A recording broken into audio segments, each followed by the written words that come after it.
আসসালামু আলাইকুম। আশা করি আপনারা সব ভালো আছেন। ফের একটা নতুন একটা ভিডিও নিয়ে আপনাদের মাঝে উপস্থিত গেলাম।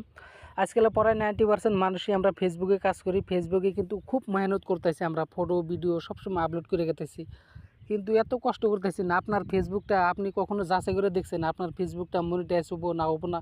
আপনারা এটা কখনো যাচাই করছেন কি? যদি যাচাই না করে থাকেন আর যদি দিশা না পান যে কীভাবে যাচাই করে, তো এই ভিডিওটা পুরোপূর্ণ দেখেন। আমি কাজটা কীভাবে করি আপনার স্ক্রিনের উপরে লক্ষ্য রাখেন। তো আপনার ফেসবুকে আপনি ইস্যু যাচাই করবেন নিয়ে চাইলে আপনার ফেসবুকে আপনি ক্লিক করে দেন। এইখানে আসার পরে তারপরে আপনি কী করুন, আপনার প্রোফাইলে আপনি ক্লিক করে দেন।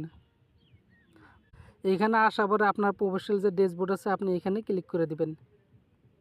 এর উপরে ক্লিক করেন। এইখানে আসার পরে তারা আপনার প্রোফাইলে আপনি ক্লিক করেন, প্রোফাইলে ক্লিক করে দেন। এইখানে আসার পরে দেখতে পাচ্ছেন এখানেও গ্রিন টিক মার আছে, এখানেও গ্রিন টিক মার আছে। তার মানে আপনার ফেসবুকে কোনো ইস্যু নাই। যদি ইস্যু থাকতো তাহলে আপনার ক্ষেত্রে কীরকম দেখাতো জানেন?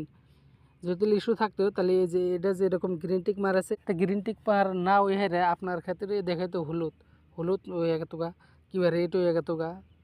একজনের হ্যাক ক্ষেত্রে হ্যাকটা দেখাইতো আর কি। তার মানে আপনার ফেসবুকে কোনো ইস্যু আছে, সেটা আপনি তাড়াতাড়ি ঠিক করেন। যেহেতু দেখতে পাচ্ছেন এখানে কোনো ইস্যু নাই, তার মানে আপনার ফেসবুকে আপনি মনিটাইজটা পাবেন। আপনি কষ্ট করতেছেন যেভাবে, ওইভাবে আপনি কেউ কষ্ট করে যান, আপনি একদিন না একদিন মনিটাইজটা পাওয়া যাবেন তাড়াতাড়ি।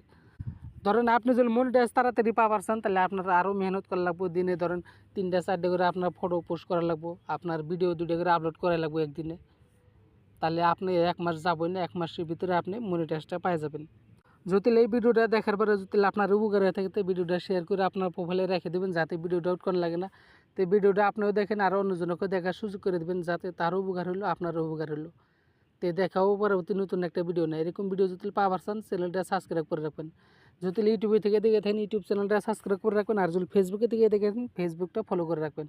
তো দেখাও পরবর্তী নতুন একটা ভিডিও নিয়ে।